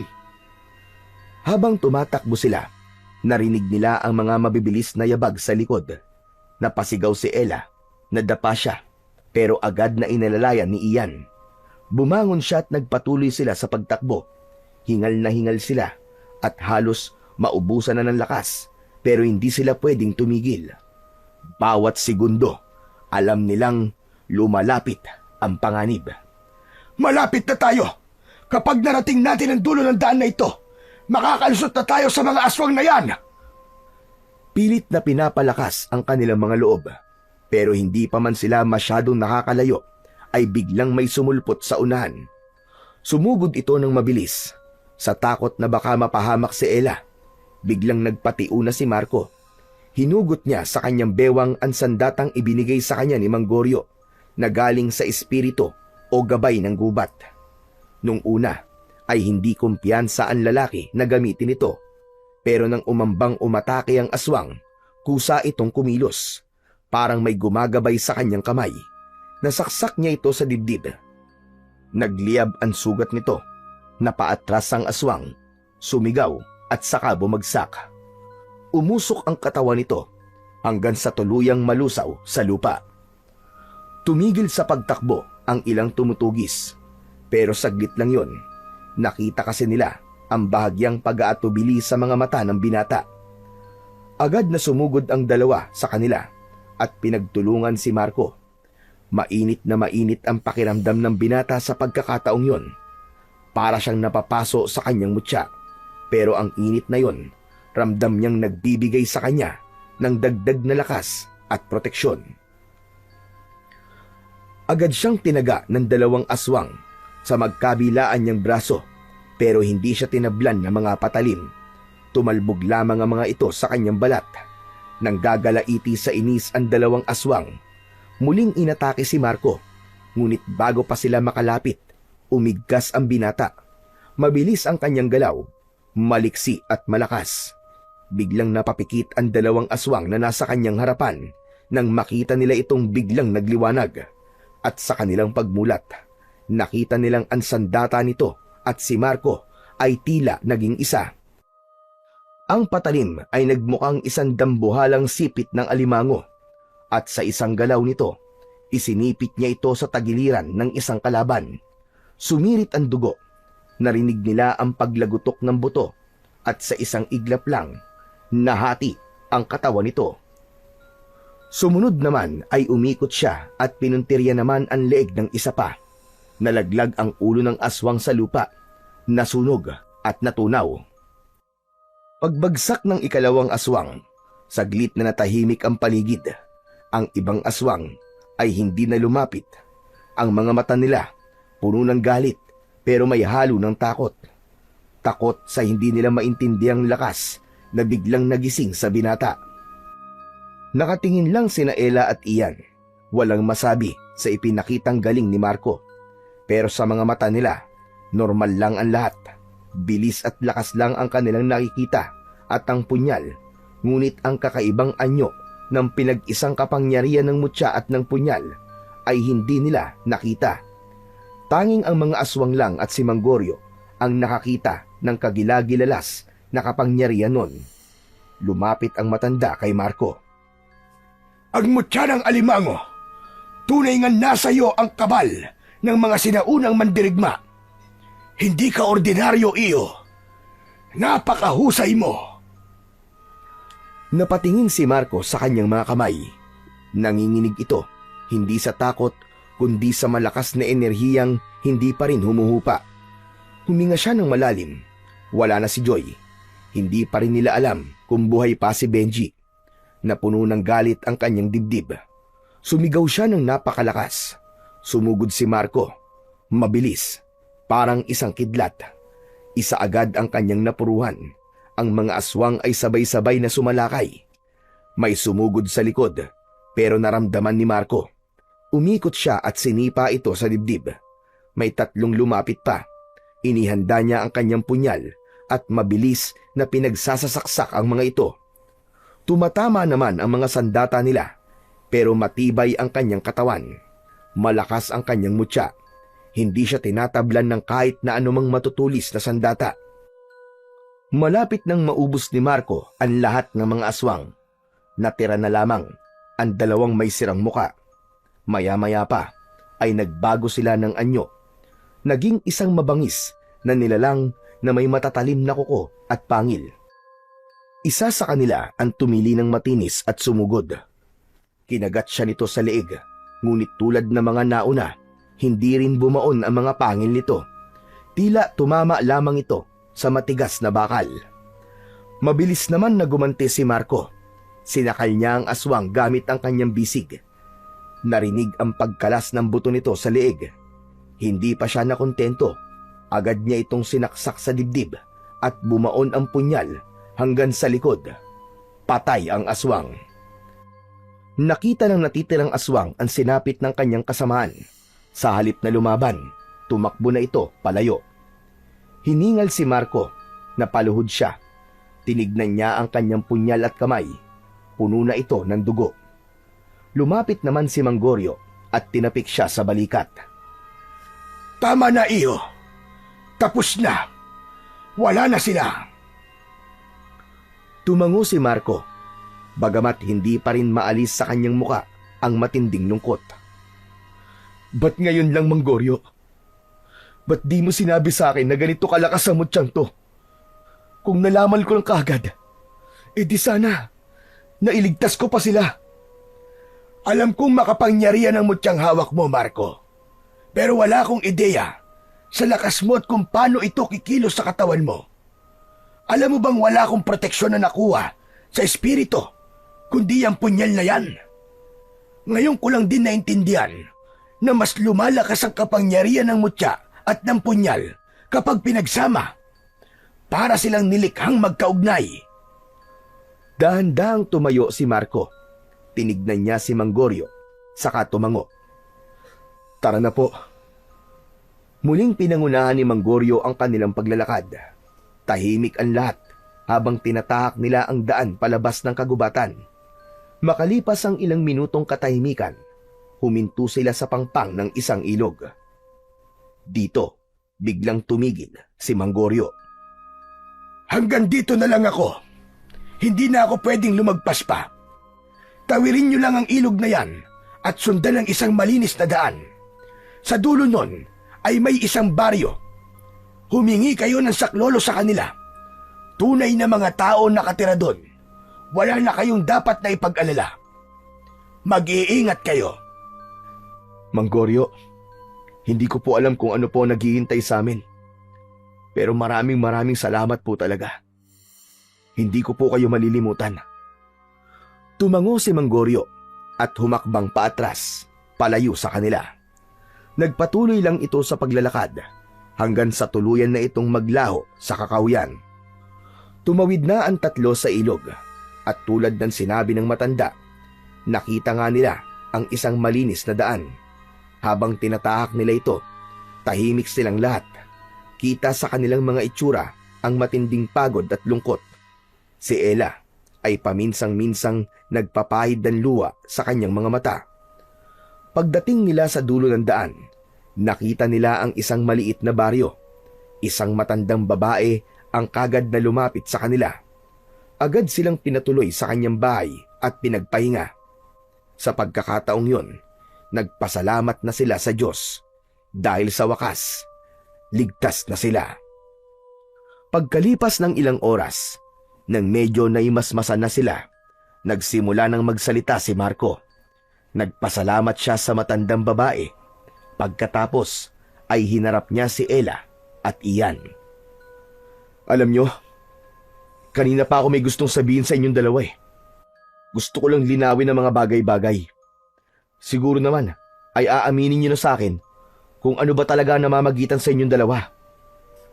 Nagkatinginan si Ella at Ian. Parehong nag-aalala at di makatingin ng diretso kay Marco. Hindi ako tanga. Pero ayaw ko lang aminin nung una. Gets ko yung mga parinig ni Joy tungkol sa inyo eh. Marco, patawarin mo ko. Patawarin mo kami.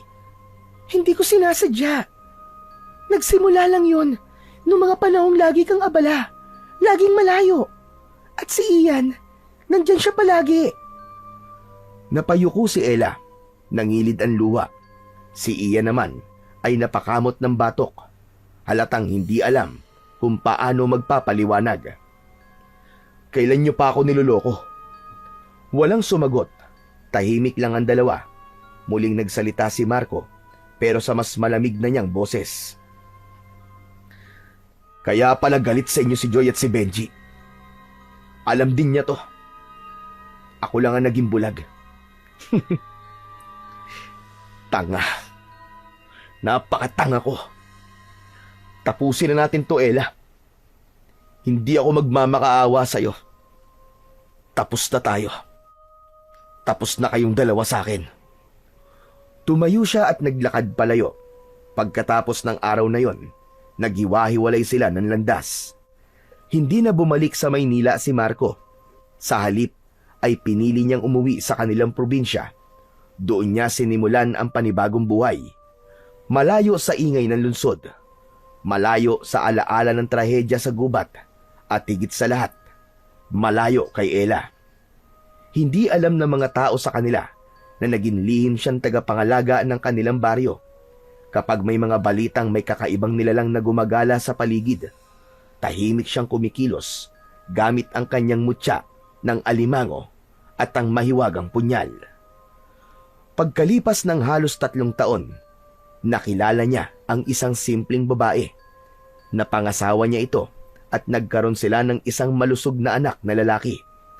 Hindi naging madali ang buhay ni Marco pagkatapos ng trahedya. Pero nang dumating sa kanya ang buhay na kasama ang kanyang pamilya, natagpuan din niya ang kapayapaan at isang buhay na may kabuluhan.